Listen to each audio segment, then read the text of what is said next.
लाल बिहारी जी, आप शायद हमसे हमारे बारे में ही पूछताछ कर रहे हैं। देखो, हम बहुत टेंशन में हूँ। हमारा माथा बहुत टनक रहा है। हमरे अखाड़े का तीसरा पहलवान मार दिया है बचकुंडे ने, और तुम हो कि वो क्या कहते हैं उसको, हाथ धरे बैठे हो। हाथ पर हाथ धरे कहाँ बैठे हैं बिहारी जी, हमारी कोशिश जारी है, सबूत की तलाश है। आप एक काम कीजिए, तीसरी कंप्लेन भी लिखवा दीजिए। बात दरोगा जी, बात सरकारी सुझाव दे रहे हो। हम कपलेट पे कपलेट लिखाता रहूं और वो हमरे पहलवानों को दिन दहाड़े कपलेट की तरह तोड़ता रहे। बूझ रहे हैं हम तुम्हारी चतुराई, खूब बूझ रहे हैं। आप तो कानून को बड़ी अच्छी तरह से समझते हैं बिहारी जी। कानून के अखाड़े में बिना सबूत के कोई पहलवानी नहीं चलती, वरना अब तक कई पहलवानों को उठा के चित कर दिया होता हमने। बूझ रहे हैं ना आप? बुझाया, लेकिन जब तक आपको बुझाएगा तब तक हमारा अखाड़ा चटियल मैदान बन जाएगा और वो कल का लौंडा हमारी छाती पे चढ़कर तांडव करेगा। क्यों? बड़े बुड़बक हो। अरे भैया, ये तो वही बता सकेगा ना। मैं आपसे जानना चाहता हूँ, क्यों वो एक एक करके आपके आदमियों को मार रहा है? क्यों वो लाशों की सीढ़ी बनाकर आप तक पहुंचना चाहता है? क्या दुश्मनी उसकी आपसे? दुश्मनी तो आप हमसे निभा रहे हैं, सवाल पर सवाल झपट रहे हैं। कह दिया ना, हमको कुछ नहीं मालूम। मालूम तो है, और मालूम उन बस्ती वालों को भी है जिनकी जबान पर दहशत के ताले पड़े हैं और पैरों में बुज़दिली की बेड़ियां। सच ये है लाल बिहारी कि राजू की बहन का बलात्कार तेरे इशारे पर हुआ है। बकवास मत करो दरोगा जी, तुम्हें हमारी पहुंच का अंदाजा नहीं है। हमारी पहुंच ऊपर तक है। ऊपर वाले तक? फिर तो ठीक है, क्योंकि ऊपर वाले के सिवाय मैं किसी से नहीं डरता। और दोबारा अगर मुझे पहुंच दिखाने की कोशिश की तो उठा के तुझे अंदर कर दूंगा, वो भी बगैर सबूत के, क्योंकि हम इंस्पेक्टर जरा दूसरे किस्म के हैं। जाइए आप यहाँ से, गेट आउट।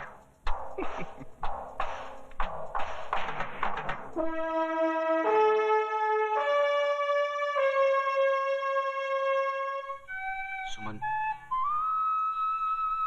थोड़ी देर बाद हमारे रास्ते अलग हो जाएंगे। जब मंजिल एक है तो रास्ते कैसे अलग हो सकते हैं? तुम शायद भूल रही हो, मेरी मंजिल सिर्फ फांसी का फंदा है। तो फिर उस फांसी के फंदे पर सिर्फ तुम्हारी ही नहीं, मेरी भी गर्दन होगी। मैं तुम्हारी सजा चुरा लूंगी। लोग खुशियां चुराते हैं, तुम गम चुराओगी? राजू, तुम्हारा सब कुछ मेरा है। इंस्पेक्टर प्रधान का हुक्म है कि हम आपको अकेला न छोड़ें। आपकी जान को खतरा है। चल भैया, बिल्ली रास्ता काट गई। मामा, यहाँ भी पुलिस?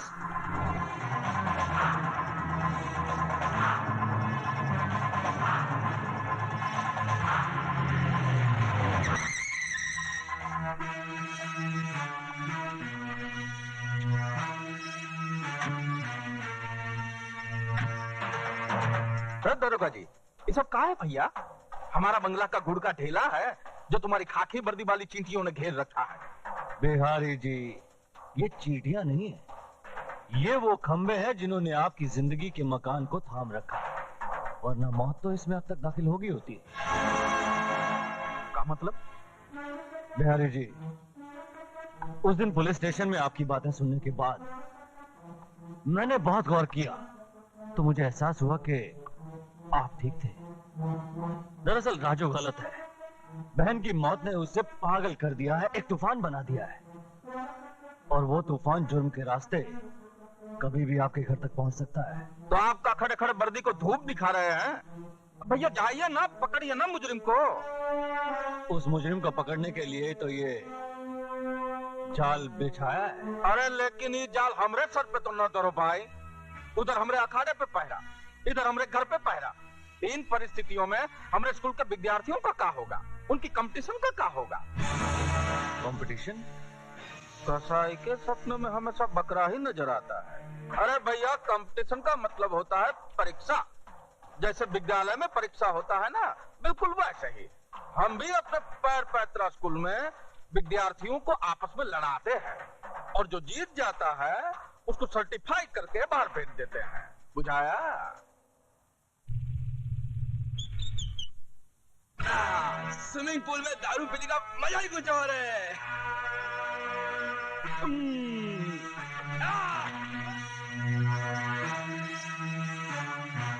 क्या तकदीर है भाई।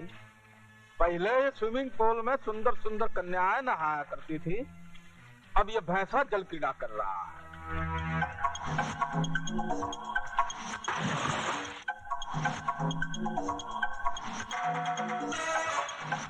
मामा जी, तोरा खातिर फोन।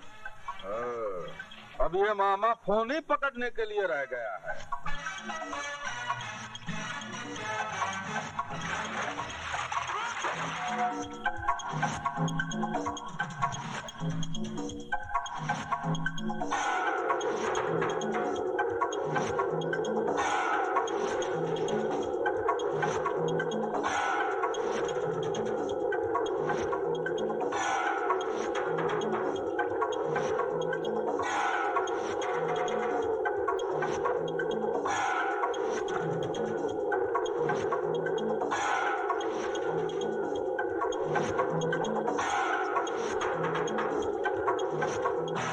भैंसा कहाँ गया भाई? मछलियां बन के अंदर ही घुसा हुआ है का?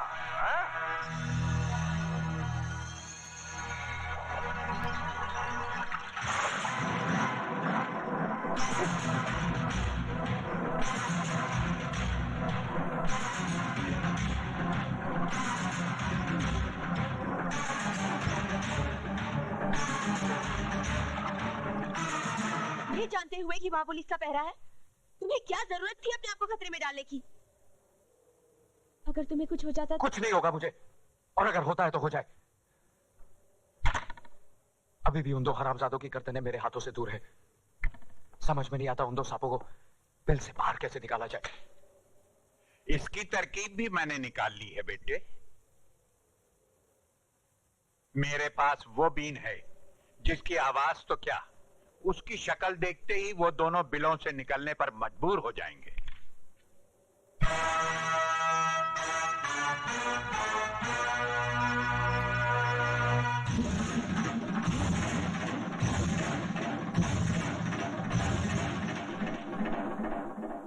क्या मैं पूछ सकता हूँ किसकी इजाजत से आपने इस कंपटीशन का ऐलान किया? शहर की तमाम दीवारों पर ये पोस्टर्स लगे हुए हैं। दरोगा जी, तुम शकल से तो इतने बुड़बक नहीं लगते जितने बनने की कोशिश कर रहे हो। अरे भैया, हम तो दिन रात तुम्हारी नजर के पहरे में हूँ। हम कैसे पोस्टर छपवा कर लगा सकता हूँ? ये ससुरा कंपटीशन कैसे लड़ सकता है? ये तो हमारे स्कूल का विद्यार्थी है ही नहीं, ये तो राजू है।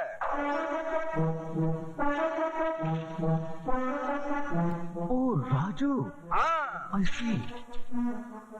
हम इंस्पेक्टर जरा दूसरे किस्म के हैं। बिहारी जी, आप एक काम कीजिए, आप कंपटीशन की तैयारियां शुरू कीजिए। राजू को गिरफ्तार करने के लिए आपके अखाड़े से अच्छी जगह हो ही नहीं सकती। अरे नीचे रखो। क्या हो गया? शर्म नहीं आती का? इधर तुम शराब पी रहे हो और उधर प्रधान हमारा खून। पुलिस वाले होकर राजनीति खेलते हो। भूले नहीं ना हो, हम भी बिहार का हूँ। यूपी बिहार में बच्चा माँ की कोख से राजनीति सीख कर निकलता है। ऐसा राजनीति पैतरा लगाऊंगा कि तुम्हारा प्रधान प्रधानी भूल जाएगा। मतलब नहीं समझा। जब अकल बट रही थी तब हफ्ता लेने गया था तू। हाँ? ये ले। और मेरी बात गौर से सुन। हाँ, तूने कहा था ना राजू की माँ डॉक्टरनी के पास है, उठा ला साली को। और उसका लौंडा है ना, उसको अखाड़ा पहुंचने से पहले ही नरक पहुंचा दे। उसकी माँ अखाड़े में राख डाल कर गई थी। हम उनके चरण कमलों में उसके बेटे की लाश अर्पण करेंगे।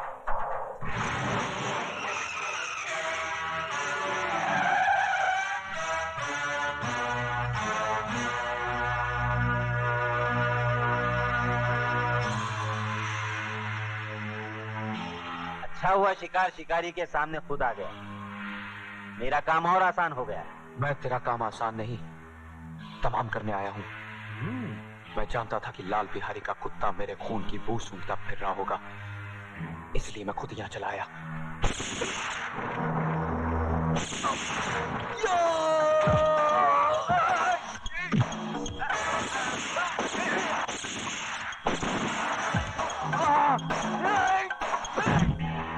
अब गोलियां भी खत्म हो चुकी हैं।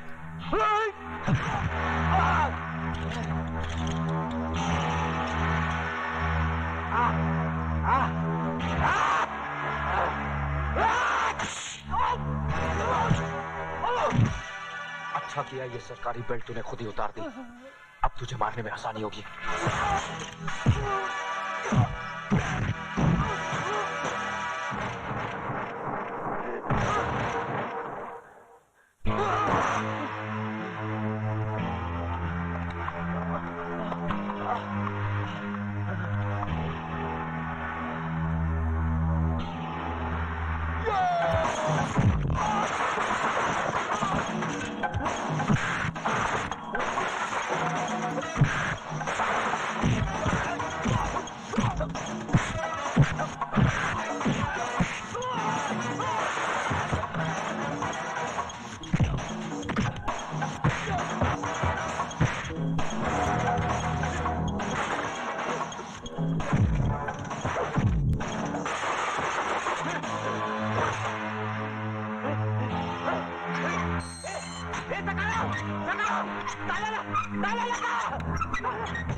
इज्जत लुटी तो नहीं ना?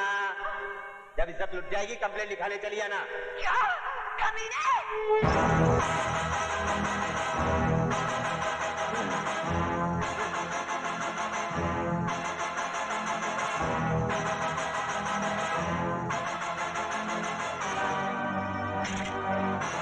इतने घबरा गए मौत से, अपनी रिवॉल्वर भी नहीं पहचानते।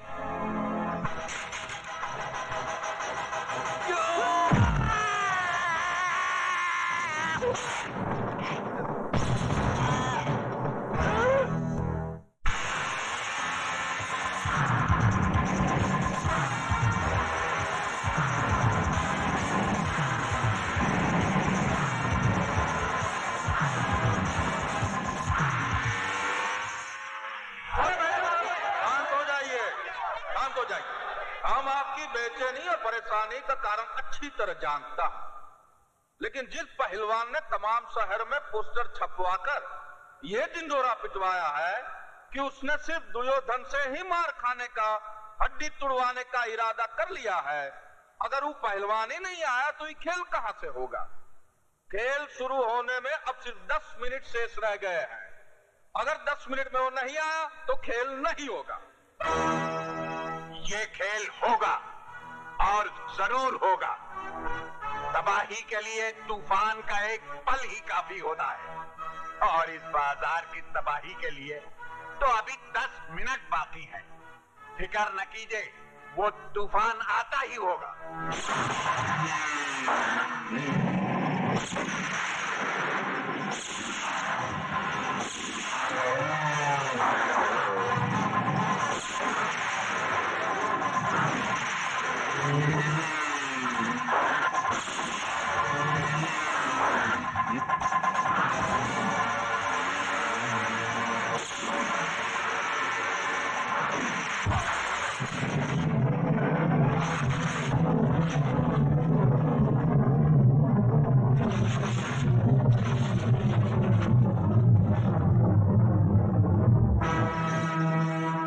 अब 1 मिनट शेष रह गया है।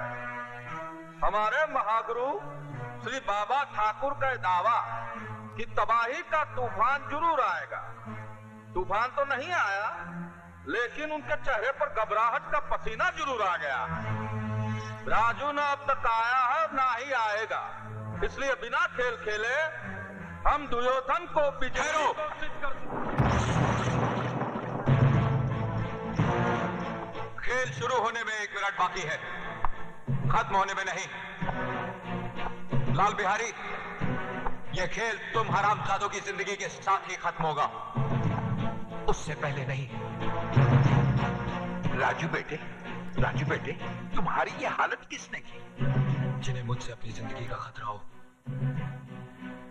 वही मेरी जिंदगी पर धावा बोल सकते हैं। लेकिन तुम इस हालत में लड़ोगे कैसे? तुम तो बुरी तरह जख्मी हो। ये जख्म तो कुछ भी नहीं। अगर मेरी आखिरी सांस भी मेरे सीने में अटकी होती, तब भी मैं ये लड़ाई जरूर लड़ता। आज अगर मैंने ये लड़ाई नहीं लड़ी, तो मेरे उन जख्मों पर मरहम कैसे लगेगा जो मेरे जिगर पर लगे हैं।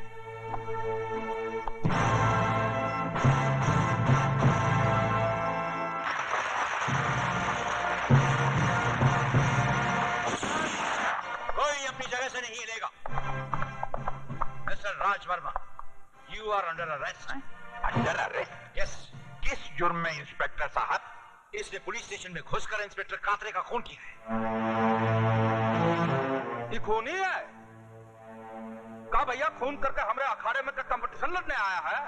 इधर भाई, इनको हथकड़ी लगाओ और लेकर जाओ।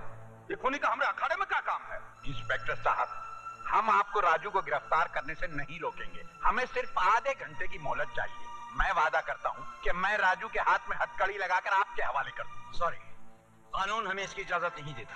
समझने की कोशिश कीजिए इंस्पेक्टर साहब, आधे घंटे की तो बात है। ये नहीं हो सकता। क्यों नहीं हो सकता? सर आप ये हो सकता है। ठाकुर साहब ने ठीक कहा। Thank you. आधे घंटे में कुछ नहीं बदलेगा। हाँ, ये बाजार जरूर बदल जाएगा। कोर्ट भी आखिरी इच्छा का एहतराम करती है, तो थोड़ी बहुत सुनवाई तो हम कानून के रखवालों को भी करनी चाहिए।